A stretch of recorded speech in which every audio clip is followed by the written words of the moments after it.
Hello and welcome back to another video, and today we are finally back with another episode of 9th Season 2009. Now it's been a really long time since the last episode, like I think a couple months, so if you haven't seen the previous episode, it probably doesn't matter too much because the last episode was the Catalan GP, but I do recommend that you do go through and watch all the episodes because the 9th Season 2009 mode does tell the whole story of the 2009 season, so it'll make a lot more sense if you watch the whole thing. But of course everyone knows what happened at Catalonia, so it's not the worst thing in the world if you haven't seen the last episode, but go watch it anyway. I think it's a pretty fun video. But we're on to round 7 now, Assen, the Dutch TT. The 27th of June 2009, 2 episodes here. After 6 GPs and 2 victories each, Rossi, Lorenzo and Stoner are tied on points at the top of the standings. Rossi starts from pole position, but the race is still to come. So then, will we be playing as Rossi for both episodes? I'm not sure. Let's get into it and see who we are and what we've got to do. Catalunya was Valentino Rossi's 99th Grand Prix victory. Can he make it 100 at the oldest circuit on the calendar? Pedrosa and Stoner both have fitness problems. Lorenzo is the threat. I make a good start from the pole position. I try to push a lot because I know Jorge have more or less my same pace.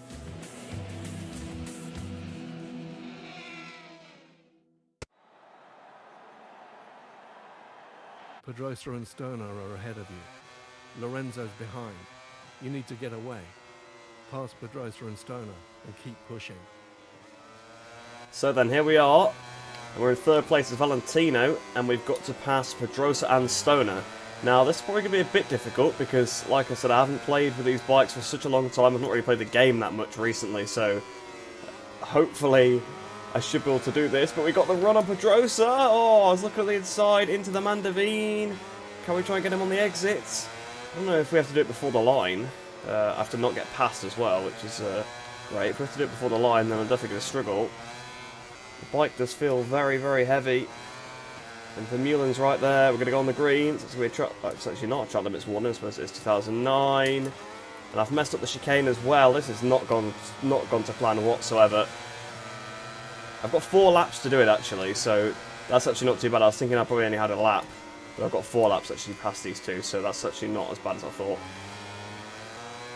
So similar to the last lap, I've closed right up to them into this section, so I'm now kind of getting an idea of where I'm stronger. So the fact that we have 4 laps is actually quite helpful, because 1, it lets me get up to speed, but 2, it actually lets me study them a little bit, because I need to make sure the passes are fairly clean, because I'm also not allowed to be re-overtaken, so I've got to pull it right down to the apex to make sure they don't get back underneath if I make a pass on them. So I think they are easing away slightly. I'm about halfway between them and Vermeulen, but if I can have a good first sector, I might be able to go into the back of them. So once again, I catch right up to them, right at the Mandavine, but then I can't pass them because they're then quicker through the last sector. We've got the power on, right on the back of Pedrosa, on the curb again! Again, that's a bit dodgy. But again, I'm just not close enough. I can't make a pass on them currently. I can catch up to them basically everywhere else on the track. It's just this last sector, they're strong enough to keep me behind, although I've made a big mistake and I've crashed. I think I may need to do this one again, because that was a pretty bad mistake into the chicane there. Alright, so this time, I'm right on the back of them, but I should be immediately more comfortable, so I might be able to actually make the pass on Pedrosa, like, right away. I know it's a bit weak into the bolt. I'm going to look at the inside, into the bolt, straight up the inside of Danny Pedrosa. That was a little bit dodgy. And I've been passed, so I don't know if I failed that one. But it doesn't seem to count if they pass me. I think it's if I got passed from behind. So I've had an attack at Pedrosa already, lost a bit of time from it. But I now know that a double pass is possible if I actually, turn into the corner correctly. I just didn't want to cut the corner or anything. I was just being a bit too nervous to be honest, making the pass there. It was more of just a test to see if I could pass them there. But to be honest, I think if I can just clean up the riding a little bit, I probably will be quicker than them because I'm making a lot of mistakes currently. And oh, Pedrosa made a big mistake as well, so we've passed Pedrosa. So he got on the curb there, sort of lost the front a little bit. He managed to save it. That cost him a lot of time. So now it's Stoner just ahead of us, but Stoner's actually got a whole second, so I'm going to have to put my head down, try and catch up to Casey because he's kind of out of range at the moment. And I'm sure Danny was going to be attacking behind as well, so that'll probably hold me up. So I actually have managed to catch up to Stoner, did a 36.2 on that lap. It was a pretty decent lap because we've absolutely left Pedrosa behind. Although in the last attempts we also left Vermeulen behind. So it does seem like the AI are much quicker once you actually in front of, much slower, sorry, once you're actually in front of them. They're much quicker when they're actually ahead of you. I really push the front there super, because we're right on the back of Casey now as we go towards Strubben. So if we can get a good run through here, follow him through a little bit, we're able to attack him into De Bolt or into the Mandavine. And we've still got time to do that as well, because we've got the rest of this lap and then one more. So right on the back of him. I'm actually very surprised we caught him, because he was so far in front, I thought we'd struggle. Especially, oh, the front! Oh, dear, dear, dear. I made a big mistake there. Well, yeah, I guess it was kind of my mistake, because I put the brake on probably a bit too much and folded the front. Managed to stay on the bike. But that's unfortunate, because we needed to be right with Stoner coming into this section so we could make a pass on him. I really do push it on the limit in these challenges, I can tell you that. Especially with these bikes with the lack of engine braking and just overall being a bit more difficult to ride than the modern day versions. You definitely have to push to the limit, but I've also just not played the game enough lately, so I'm probably not quite used to how the front end behaves. But we've managed to actually sort of get back on the back of Stoner, so I was losing on them in this sector previously, but I've kind of managed to make it so I can actually gain on them now. Although I did make a big mistake there, but I'm running out of time. I've got one more lap and 6 tenths, near 7 tenths to gain on him, so this is going to be difficult. Although that was a fantastic first couple of corners. We're almost 4 tenths underneath my best. And we're right on the back of him, so we should do it. Here we go. Looking for the pass into the Strubben. Yep. Thought better of that. But can we get it on the exit? I know they're a little bit weak out of here. Here we are.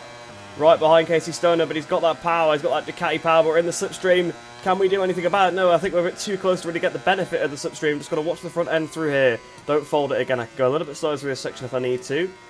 It's not the end of the world. Right. That's done that correctly this time. Not lost the front. We're right on the back of him through the second valve. Can we get the power out of here? We can indeed.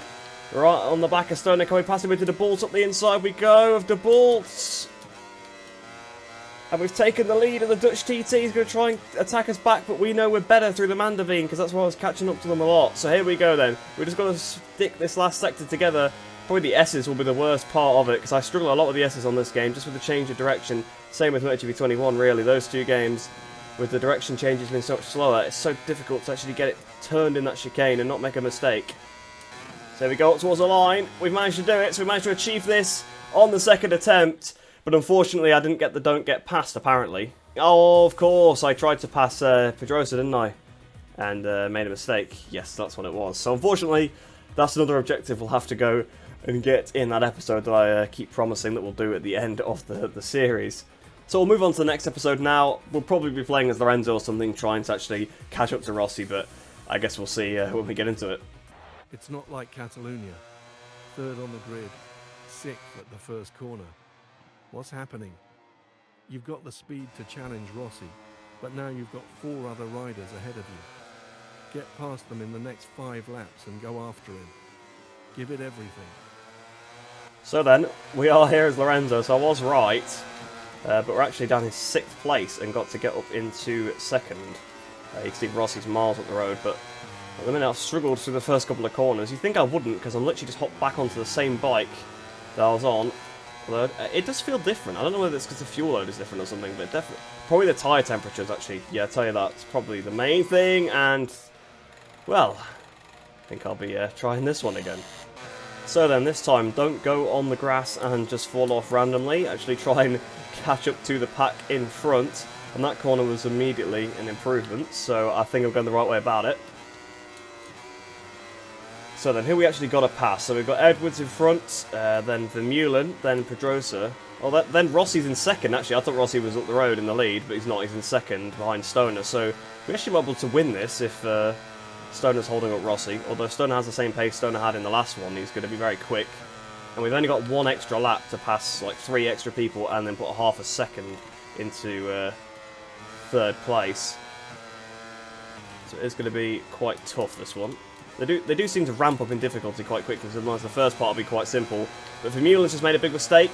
He's compromised himself and Edwards. Here we go, we've got the run on Vermeulen. We should be able to get Edwards as well if we just go deep into the first corner. Well, that's 2 free positions there from AI mistakes. That's made stuff a lot easier, because sometimes actually sizing up these moves can be quite difficult. We saw in the last one, there's some parts of the track where they're just ridiculously fast, so it's so difficult to actually make a pass. But we've fortunately been able to just basically be given 2 free positions there by Chris Vermeulen making a mistake, which compromised Edwards. So already right on the back of Pedrosa, so we only need to make 2 more passes. We've now got basically 4 laps to do that, so that's basically the same challenge over again. So we're right on the back of Pedrosa. I thought about going on the inside into the Mandavine, but it wasn't really worth it because there's just not enough room. I just ended up just clattering him out the way. And to be honest, I'm in no hurry. As long as I can get past him, should be absolutely fine. So we are then Pedrosa going defensive into the S's, try and carry the speed through. We have done indeed, up towards the line, but I had a bit of a wheelie on the direction change, so unfortunately I wasn't able to pass Pedrosa, but around the outside into the first corner. Have I done it? Yes, I have. So that's 2 moves on the outside of turn 1 in 2 laps. So we're up to 3rd place, so we've only got to pass 1 more of these guys. Then, well, we've actually got to gain half a second, so to be honest, we probably actually have to pass both of them if we're going to achieve that. So it looks like we probably are going to be on for the win. But honestly, it does feel like they might be a bit slower now. I'm not sure. I know before I was saying that they seemed quicker, but now I'm in the pack with them. They seem to have gone a bit slower, although my lap time's pretty similar, 32.8. I think I did 32.6 in the last one, so they're probably not. They probably are about the same. I think I was just making more mistakes to begin with. So here we are then. We're right on the inside. We're just road on the inside of Rossi like he's standing still. Yeah, okay. They definitely seem slower through this section of the track than they did in the last one, because I couldn't even get close to them there. I think we're going to just pass Stoner into the Bolt again, so that's 2 times we've passed the same guy into the same corner in this video, but there we go. Stoner tries to get back up the inside. There we go, up into the lead of the race. So that was really bizarre. Rossi and Stoner were just going so slow there. I mean, I don't know. My lap times, well, actually, it does look like I'm probably under, so I'm on for a personal best. I think I'm just getting quicker. I think that's the thing here. Like I said, I haven't played the game for a while, so basically just doing a few laps has helped me get up to speed. I suppose we've done about 7 or 8 laps now, so probably does help, but I've just messed up the chicane massively. Well, actually, I probably gained a bit because I cut the inside. What is the gap? 0.1, so Stoner's probably going to come flying back past us towards turn 1. Here he is. Here we are on the outside of Stoner. We've pulled it off. So back up into the lead once again. And so far, we're achieving the objective because we've got 0.5 back to Rossi, so everything is good. So we've just got to finish the race, make sure we don't make some massive mistake and lose all the time, all the positions. There's been a crash. Pedrosa's down. So that would have broke up the pack a little bit. So there we go then. Out the chicane, up towards the line. We're going to win the 2009 Dutch TT as Jorge Lorenzo. Although actually we're only on lap 6, so probably not. But there we go. Even still, managed to get up to 1st place when the challenge only wanted us to get 2nd. But in a lot of the challenges, when it's like that, when they're in a big pack, you kind of have to pass them all anyway to even pull the gap. And you're just going to end up passing them. But it was so bizarre. The quarter speed of Rossi through the left-hander was so slow. Actually, like right at the inside of him, like he was standing still. I mean, I know I've been a little bit quicker than them into the whole episode, but that really caught me off guard. That was the thing that really surprised me about the second part. But I hope you guys did enjoy that one. A return to 9 season 2009. It has been a while, so I hope you guys do enjoy that one. We'll be back with career mode pretty soon, because I am now back trying to upload a lot more consistently now that I've finished uni. But like I did say, I hope you did enjoy that video. Hope you enjoyed the rest of your day. Hope you're all staying safe, and I shall see you in the next one.